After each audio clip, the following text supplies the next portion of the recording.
ఒకప్పుడు నేనే పని చేసినా ఎక్కడికి వెళ్ళా నీకు చెప్పేదాన్ని. కానీ ఇప్పుడు నాకు ఆ అవసరం కనిపించడం లేదు. అంటే అంత పెద్దదాని వైపోయావన్నమాట. నీలో చాలా మార్పు వచ్చింది.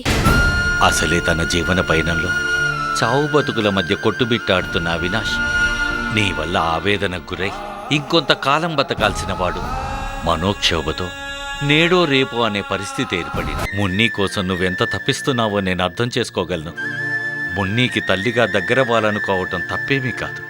కానీ అందుకోసం నువ్వు చేసిన పని మాత్రం కరెక్ట్ కాదమ్మా. పసుపు కుంకములు దూరం అయ్యాక నేను ఎలా ఉంటానో నీలో చూసుకుందామని నీ బొట్టు తీసేశాను. అయినా మొగుళ్ళేని నీకు ఈ బొట్టెందుకు? మీరలా బాధపడుతూ ఉంటే నేను చూసి తట్టుకోలేనండి. అందుకే నేను మీతో చెప్పాను, ఆ వైజయంతి విషయం నేను చూసుకుంటాను, ఈ సమస్యకి పరిష్కార మార్గం కలిగిస్తాను అని.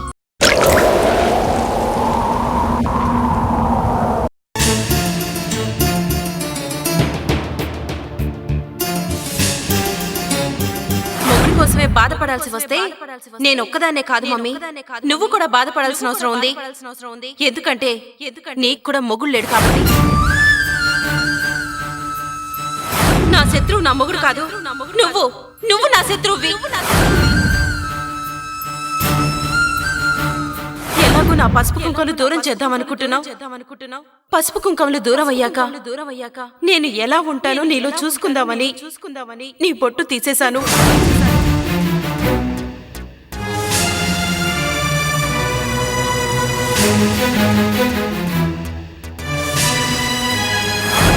అయినా మొగుళ్ళే నీకు ఈ బొట్టెందుకు?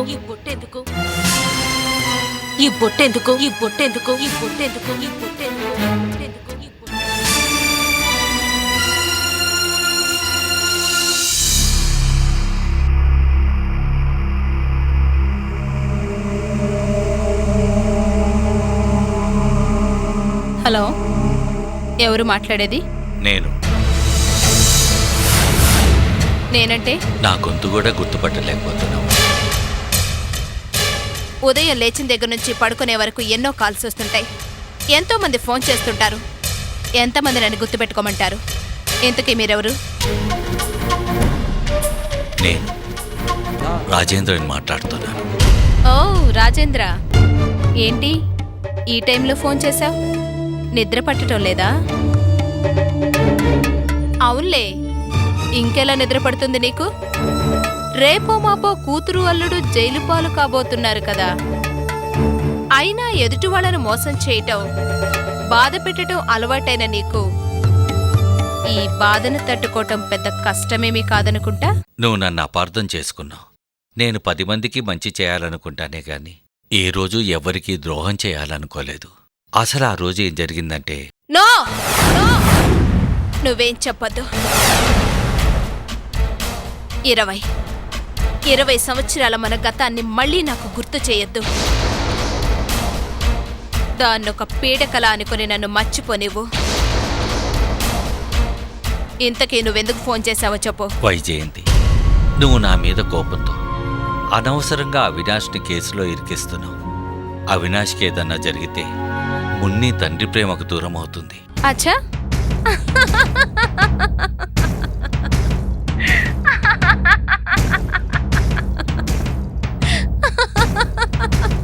నేనేదైనా తప్పు చేశానని నువ్వు అనుకుంటే ఆ వేసే శిక్షేదో నాకు వెయ్యి.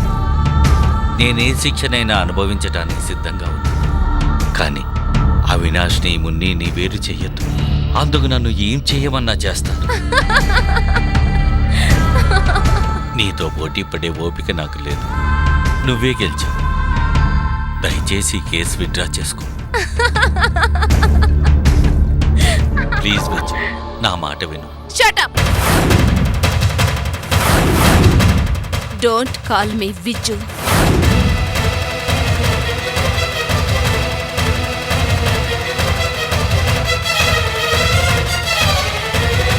ఎవరండి ఆ విజ్జు? అది నా ఫ్రెండు. ఫ్రెండా? ఇంతకాలం గుర్తుకురా నా ఫ్రెండు. ఈ రోజెలా గుర్తుకొచ్చాడండి? అది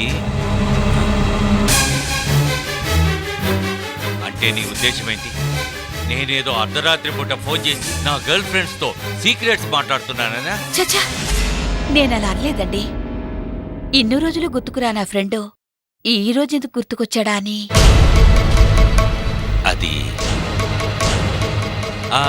అదే అవినాష్ కేసు గురించి ఆలోచిస్తుంటే సడన్ గా గుర్తుకొచ్చాడు. విజయ్ కుమార్ అని నా క్లాస్మేట్. ముద్దుగా విజ్జు అని పిలుచుకుంటాం. ప్రస్తుతం అతను సుప్రీంకోర్టు లాయర్. కేసు విషయంలో మనకేమైనా సహాయం చేయగలడేమో అని అడగటానికి ఫోన్ చేశాను. అంతే.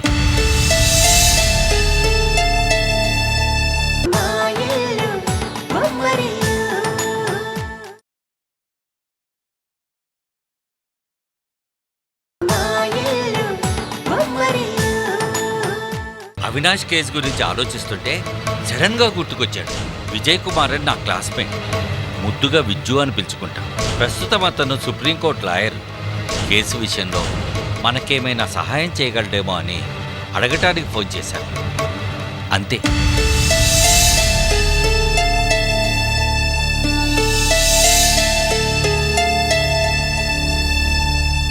అదేంటి అలా చూస్తున్నావు? నా మాట నమ్మటం లేదా? అబ్బే అదేం లేదండి. మిమ్మల్ని నమ్మడమే నా జీవితం.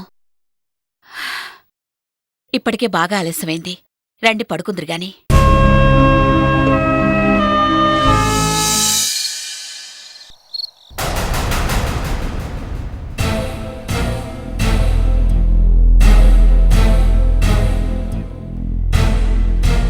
ఇంత రాత్రైనా శిరీష్ ఇంటికి రాలేదు.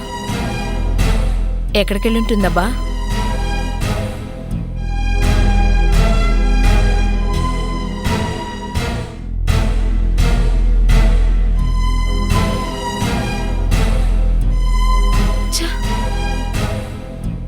ఫోన్ కూడా లిఫ్ట్ చేయట్లేదు. ఏమై ఉంటుంది?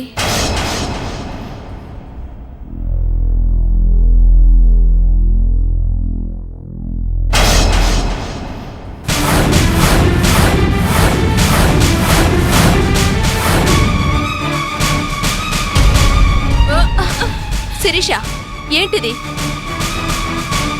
నువ్వు క్లబ్బులకు వెళుతుంటే పోనీలే అనుకున్నాను, కానీ ఇంత దిగజారుతావనుకోలేదు. యదా మాత తదా పుత్రిక.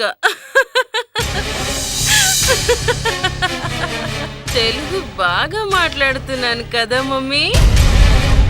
అయినా నీకు నీ వారు లేరు, నాకు నా వారు లేరు. ఇద్దరం కలిసిందాం రా మమ్మీ. చిచి, తాగొచ్చిలా గొడవ చేయడానికి నీకు సిగ్గుగా లేదు? సిగ్గు ఎందుకు మమ్మీ? సిగ్గు అయినా నేను తాగింది మందేగా, విషం కాదుగా. నేను విషయమే తాగాలి మమ్మీ, కానీ ధైర్యం చాలలేదు. అందుకే విషం తాగలేక మందు తాగాను.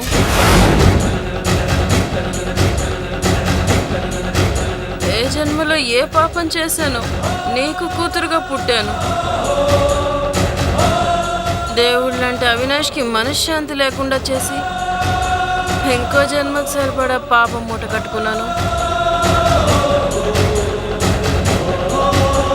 అమెరికా పేరుతో నన్ను అవినాష్ని దూరం చేశావు. అందుకే అవినాష్ భార్గవికి దగ్గరయ్యాడు. నేనేం చేసినా నీ కాపురం బాగుండాలనే చేశాను కదే. ఏంటే బాగుండేది? నీకు మొగుడున్నాడో లేదో తెలియదు, కానీ నాకు మొగుడుండి లేకుండా పోయాడు. ఇద్దరం ఒంటరి ఆడవాళ్ళమే. దూరమైన అవినాష్ నాకు దగ్గరవుతాడో లేదో తెలీదు, కానీ మిగిలిన ఈ బతుకు మొన్నిని చూసుకుంటూ బతకాలని మాత్రం ఆశపడుతుంది. అంత మాత్రాన అవినాష్ని పోగొట్టుకోవాలని మాత్రం కాదు. వదులు. నేను తప్పు తాగి తప్పటడుగులు వేస్తానేమో, కానీ నీ చెయ్యి పట్టుకొని నడిస్తే మాత్రం ఖచ్చితంగా తప్పటడుగులు వేయిస్తావు. ఇప్పటి వరకు నేనేసిన తప్పటడుగులు చాలు. ఇంకా నన్ను వదిలే మమ్మే, వదిలే.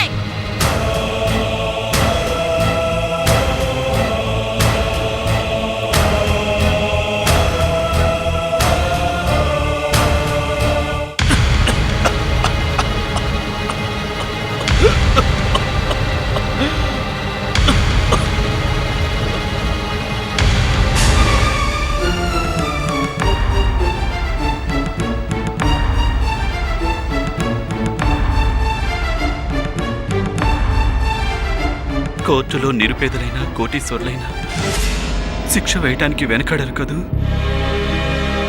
మీకేం కాదండి. ఇదే విషయాన్ని పదే పదే ఆలోచిస్తూ అనవసరంగా మీ ఆరోగ్యాన్ని ఇంకా పాడు చేసుకుంటున్నారు.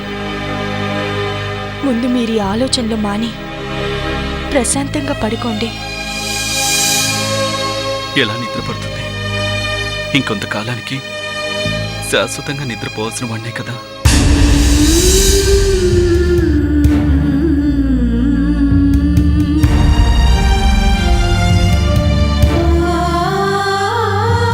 మీరలా మాట్లాడకండి.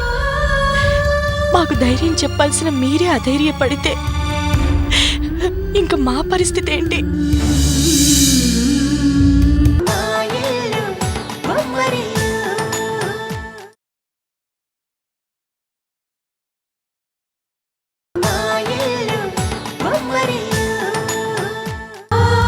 మీరలా మాట్లాడకండి.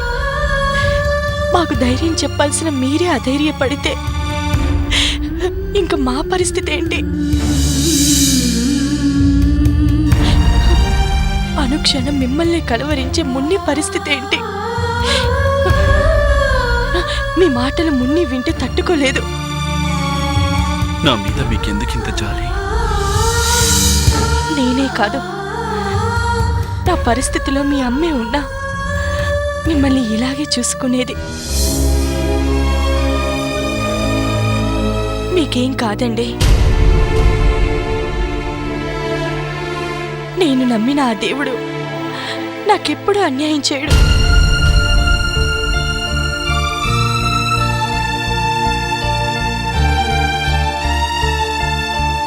ఏంటండి? నాకు బతకాలనుంది భార్గవి.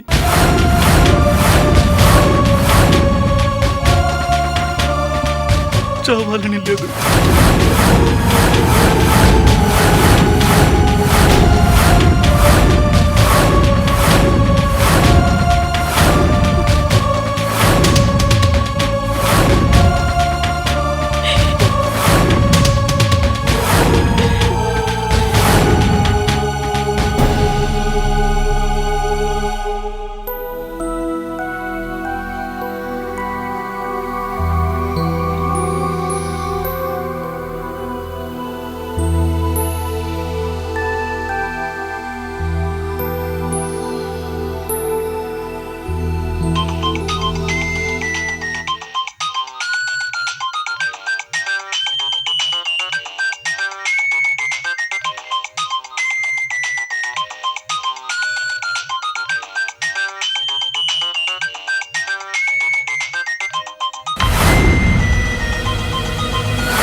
ఎందుకు ఫోన్ చేశావు? నిన్ను చూస్తుంటే చాలా జాలేస్తుంది రాజేంద్ర. ఎందుకో తెలుసా? నువ్వు పడే బాధంతా ఎదుటివారి కోసం, నీకోసం కాదు. నీ కోణంలో ఆలోచించాలంటే నువ్వు చాలా మంచివాడివనే చెప్పాలి. కానీ నా కోణంలో మాత్రం నువ్వొక మోసగాడివి, దుర్మార్గుడివి. 20 సంవత్సరాల క్రితం నన్ను మోసం చేసిన మాయగాడివి. కానీ నీ చుట్టూ ఉన్న వాళ్ళందరి దృష్టిలో నీ మంచితనంతో ఎవరికి అందనంత ఎత్తు ఎదిగిపోయావు.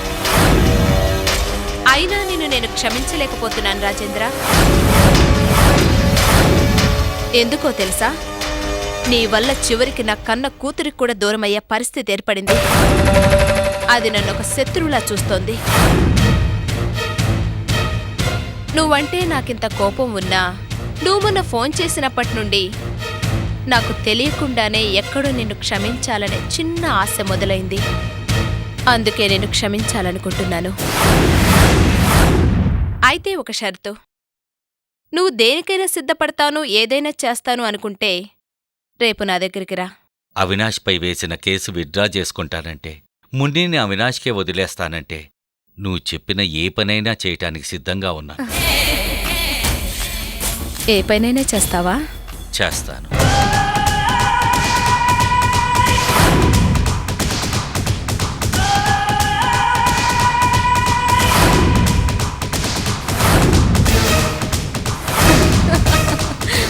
అయితే నాతో కాపురం చేస్తావా?